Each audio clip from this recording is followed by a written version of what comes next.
새번역 사도신경으로 신앙 고백하겠습니다. 저는 전능하신 아버지 하나님 천지의 창조주를 믿습니다. 저는 그분의 유일하신 아들 우리 주 예수 그리스도를 믿습니다.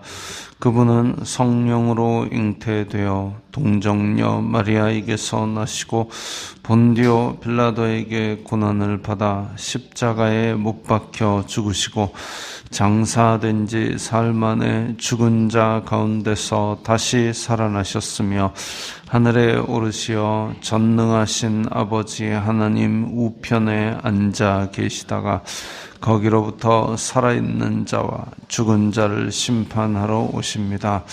저는 성령을 믿으며 거룩한 공교회와 성도의 교제와 죄를 용서받는 것과 몸의 부활과 영생을 믿습니다. 아멘. 거룩하신 아버지 하나님 감사합니다. 간밤에도 편히 쉬게 해주시고 새벽에 기도하는 자리에 불러주시니 감사합니다. 이 시간 저희들이 마음 중심으로 주님을 경외하게 하여 주시옵소서. 예수님 이름으로 기도드리옵나이다. 아멘.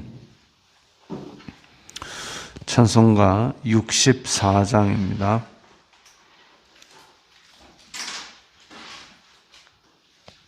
찬송가 64장입니다.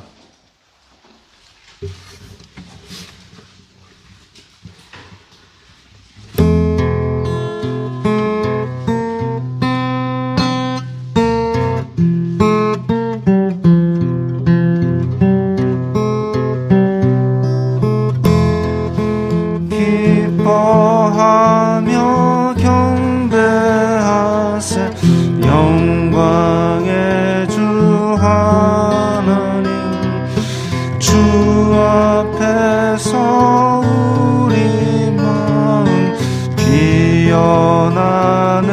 꽃 같아 죄와 슬픔 사라지고 의심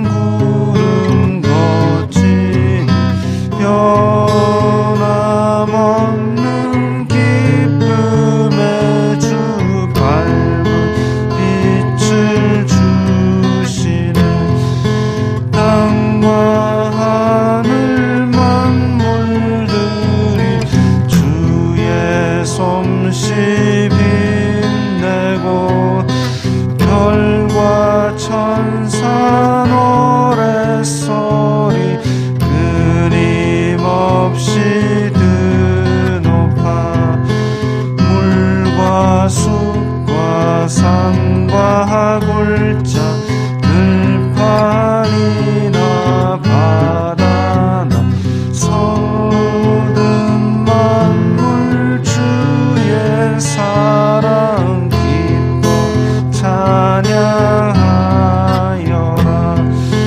우리 주는 사랑이요 복의 근원이시니 삶이 깊은 샘이 되어 바다처럼 넘치네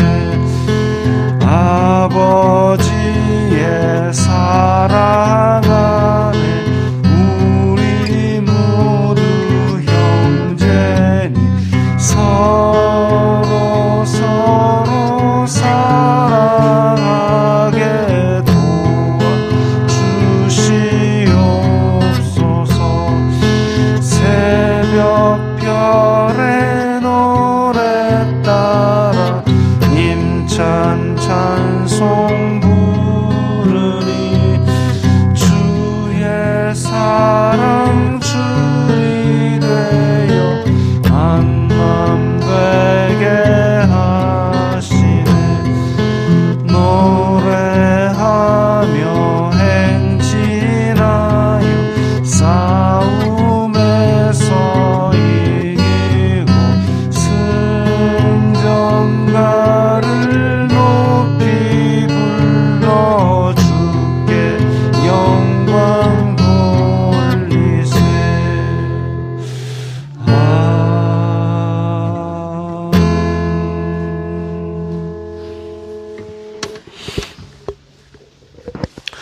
오늘 말씀은 이사야 59장 16절부터 21절까지의 말씀입니다.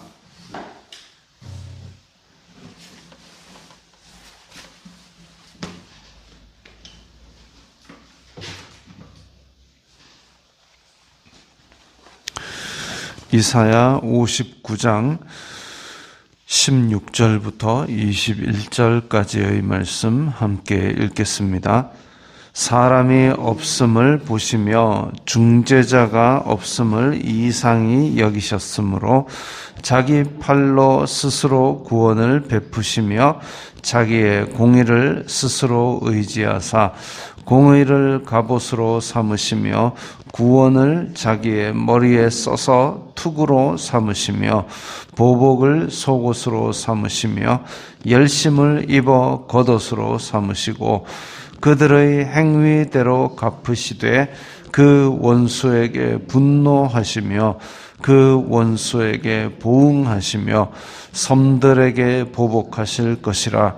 서쪽에서 여호와의 이름을 두려워하겠고 해 돋는 쪽에서 그의 영광을 두려워할 것은 여호와께서 그 기운에 몰려 급히 흐르는 강물같이 오실 것이미로다.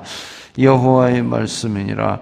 구속자가 시온에 임하며 야곱의 자손 가운데에서 죄과를 떠나는 자에게 임하리라.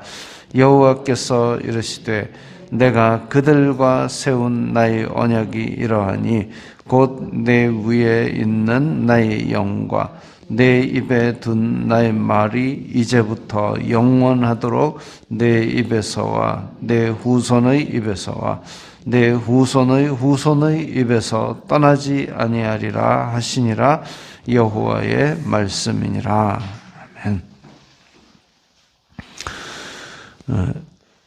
16절에 처음에 시작할 때 사람이 없음을 보시며, 그 좀 말이 애매하죠. 사람이 없음을 보시며. 근데 그 뒤에 중재자가 없음을 이상히 여기셨으므로 이렇게 같이 연결이 되어서 읽어야 합니다. 사람이 없는데 중재자가 없다. 중재자가 없다. 하나님과 사람 사이에서 그 둘 간의 차이, 중재자라는 게 원래 이제 거래를 할 때 양쪽 사람의 사이를 연결해 주는 사람입니다. 근데 단지 파는 사람과 사는 사람이 어디 있는가를 알아서 자, 이 사람 당신한테 파세요 이렇게 연결해 주는 게 아니라 이 사람의 요구하는 것과 저 사람의 요구하는 것이 같을 수가 없죠. 파는 사람은 한 푼이라도 더 받으려고 그러고 사는 사람은 한 푼이라도 싸게 사고 싶은데 그 사이에 차이를 조절해 주는 사람, 그게 상업적으로 이야기할 때 중재자입니다. 근데 그런 사람이 없음을 보셨다. 근데 이걸 쉬운 성경에서는 아무도 남을 도우려 하지 않는 것을 보시고 놀라셨다. 이렇게 남을 도우려 하지 않는다. 또 이 중재자라는 의미는 신약에 있어서는 이제 예수님을 의미하는 의미로 쓰입니다. 하나님과 사람 사이를 연결하시는 한 분. 그래서 지금 16절을 이사야 당시의 사람들로 볼 때에는 하나님께서 남유다 왕국을 그 죄악으로 인하여 벌하셔야 되겠다라고 했을 때에 그 벌하셔야 될 남유다 왕국에서 하나님 앞에서 이 죄를 제가 대신 짊어지겠습니다. 혹은 이 죄를 우리가 바로 잡겠습니다. 뭐 이렇게 할 수 있는 사람이 전혀 없다 이거죠. 그래서 이런 남유다 왕국이 심판을 당했을 때에 바벨론에 의해서 다 잡혀가는 멸망하는 심판을 당했을 때에 이것을 다시 일으켜서 회복시킬 만한 그런 도와줄 사람 중재자가 전혀 없다. 이거 어떻게 하나? 그런데 자기 팔로 스스로 구원을 베푸시며 그래서 도저히 하나님의 뜻에 합당하게 유다 백성을 돌이킬 사람이 없으니까 하나님께서 직접 이 바벨론으로부터 이스라엘을 건져 주시는 겁니다. 근데 이게 단지 바벨론과 남유다 왕국의 관계에서 머물러 있는 것이 아니라 나중에 이제 예수님과 온 인간들까지도 확장이 됩니다. 온 인간들이 죄로 인하여 죽게 되고 멸망당하게 되었는데도 그것을 돌이킬 수 있는 어떤 중재자도 없기 때문에 예수님을 보내셔서 하나님께서 스스로 구원을 베푸시며 하나님의 입장에서 지금 의를 행하는 자가 있는가 보려 하셨더니 아무도 없으니까 그래서 예수님을 보내셔서 스스로 구원을 베푸신 것이죠. 자기 공의를 스스로 의지하사 공의를 갑옷으로 삼으시며 구원을 자기 머리에 써서 투구로 삼으시며 이러면 우리가 갑옷으로 삼고 구원을 자기의 머리에 투구로 삼는다. 이러면 우리 에베소서의 전신갑주를 떠올리게 됩니다. 의의 흉배 붙이고 구원의 투구 쓰고 이런 장면이 떠오르죠. 그래서 이 하나님께서 구원을 베푸시는 이것이 이제 사람의 어떤 공로로 되는 것이 아니라 오직 하나님께서 베푸시는 은혜로만이 가능함을 볼 수 있습니다. 보복을 속옷으로 삼으시며 열심을 입어 겉옷으로 삼으시고 하나님의 구원의 날은 항상 심판의 날을 같이 양날의 검처럼 끼고 있습니다. 보복을 속옷으로 삼으신다. 그래서 하나님께서 남유다 백성을 구원하실 때에 그 구원은 바벨론에 대한 심판도 같이 포함하고 있습니다. 바벨론이 단지 하나님의 도구로 사용받으면서 남유다 백성을 심판하는 것까지는 좋았지만 남유다 백성을 심판하고 포로로 잡아간 것에서 지나쳐서 잔혹하게 죽이고 압제하고 그들을 끌어다가 노예로 써가지고 운합하는 작업에 남녀노소 다 투입해버리고 이런 것들은 하나님께서 허락하신 범위 이상의 범죄였던 것이죠. 그리고 바벨론은 여러 나라를 하나님께서 허락하신 힘으로 말미암아 여러 나라를 그렇게 압제하고 교만하게 그래서 내 보좌를 하늘 위에 높이리라 이 정도까지 교만해진 것에 대해서 하나님께서는 이제 보복을 속옷으로 삼으시며 그러니까 이스라엘을 구원하시는 다른 이면으로는 이제 하나님의 심판을 그렇게 그 도구된 바벨론에게 행하시는 것을 볼 수 있습니다. 열심을 입어 겉옷으로 삼으시고 그것은 반드시 이루시는 하나님의 의지를 보여줍니다. 하나님의 의지, 하나님의 열심. 그러니까 사람이 어떻게 뭘 해보겠다 이런 것이 아니라 오직 하나님께서 열심히 사람을 다그치시고 죄 지은 자를 벌하시고 또 구원할 자를 구원하시고 이런 하나님의 온전한 손길만이 이 역사를 주관하고 다스리시는 것이죠.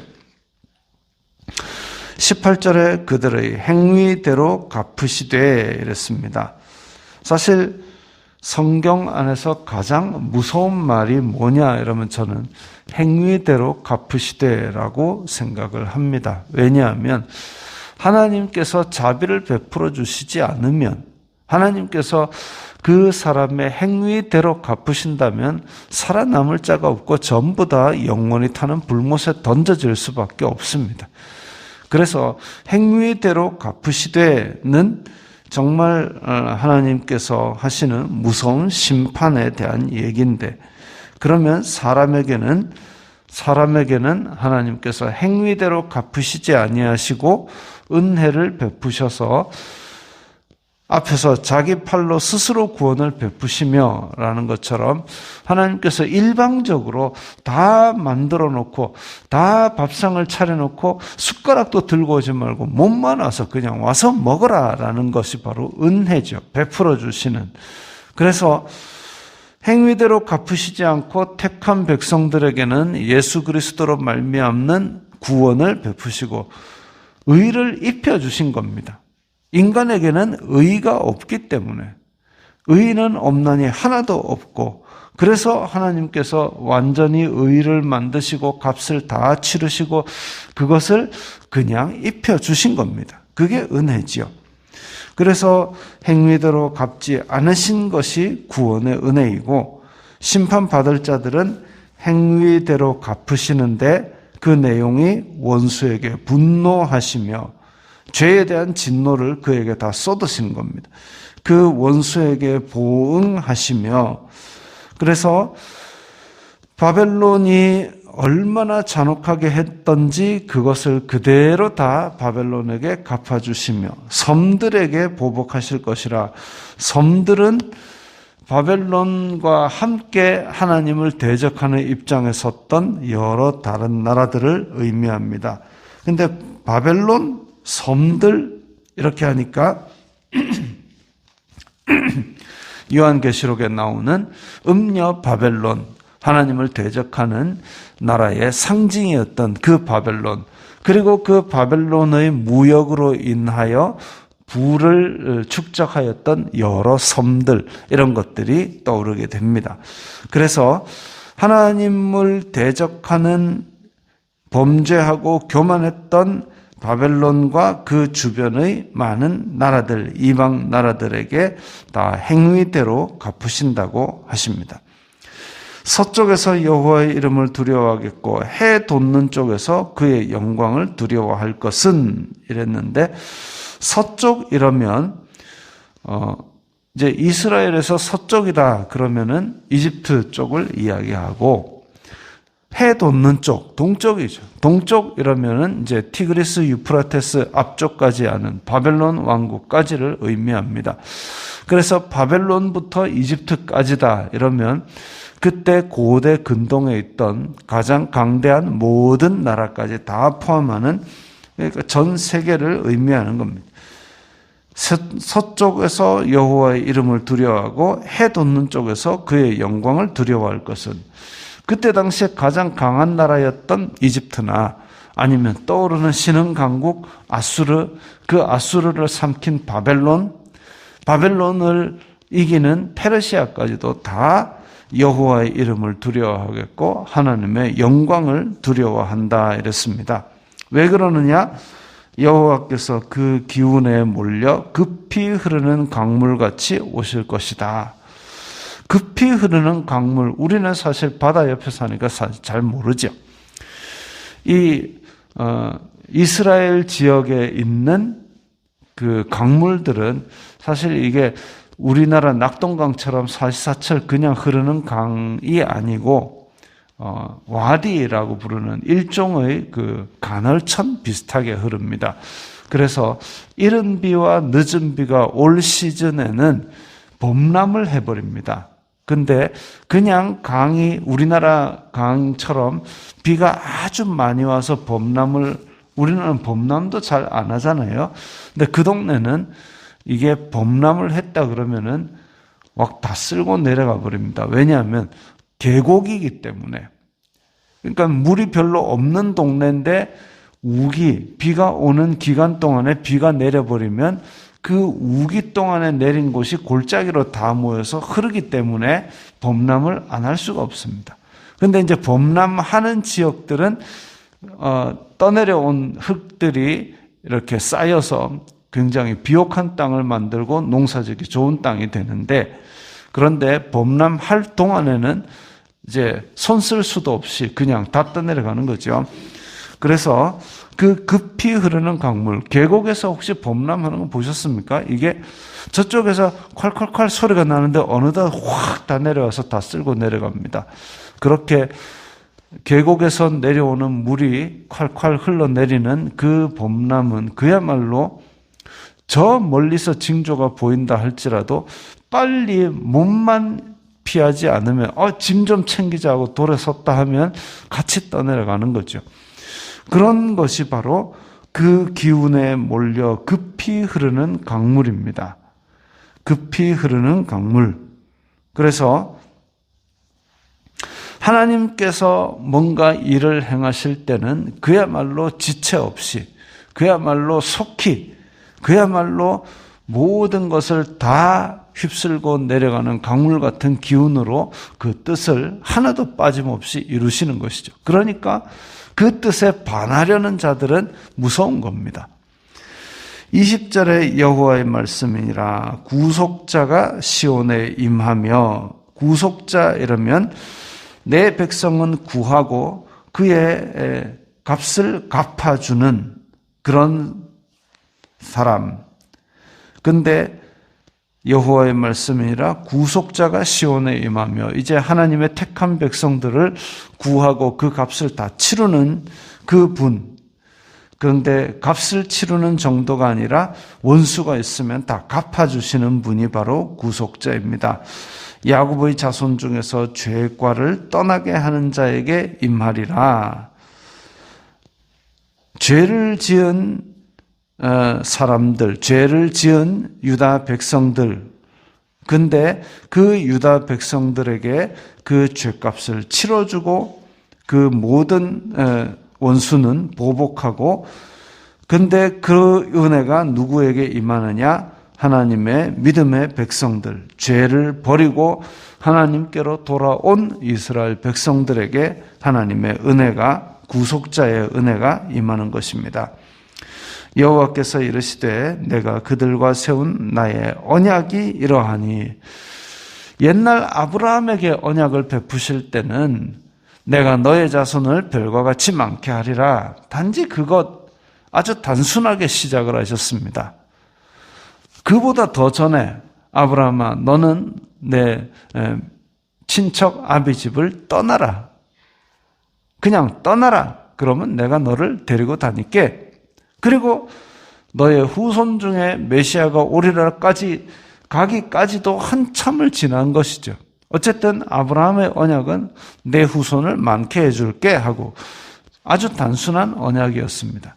그러나 그 언약이 이어지고 내려오면서 이제 다윗의 영원한 왕국이 그 언약 안에 포함이 되고, 또 그것으로 말미암아 온 민족이 구원받을 하나님의 구원자 메시아가 오실 것, 그것이 결국은 에덴에서 이야기했던 여인의 후손이 뱀의 머리를 밟고 심히 보시기에 좋았던 그 에덴을 다시 회복시키는 새 창조에게까지 이르는 것이죠.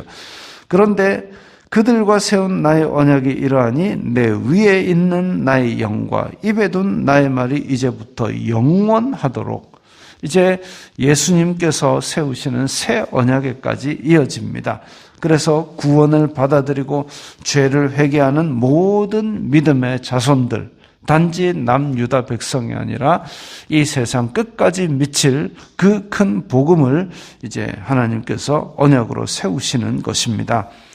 그래서 이렇게 아무도 하나님의 구원을 이룰 사람으로서는 그런 사람이 없기 때문에 하나님께서 친히 구원을 베풀어 주시는 그 은혜를 지금 말씀하고 있습니다.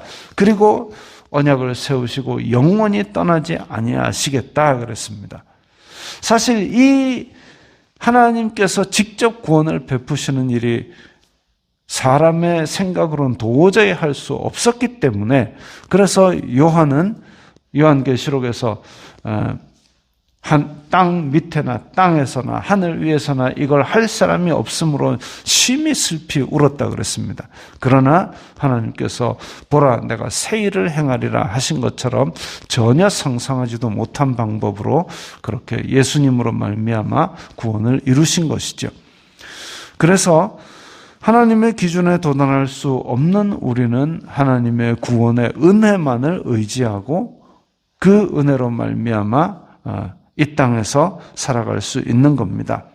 오직 그 긍휼하심, 그 은혜를 의지하고 그 은혜에 감사하면서 찬양하고 그 은혜를 전하는 우리들이 되어야 되겠습니다. 기도하겠습니다. 거룩하신 아버지 하나님 감사합니다. 하나님께서 놀라운 새 일을 행하셔서 그 은혜로 말미암아 구원받은 백성이 되었으니 이 구원의 감격을 회복시키시고 이 구원의 복음을 날마다 전하는 저희들이 되도록 도와주시옵소서. 예수님 이름으로 기도드리옵나이다. 아멘.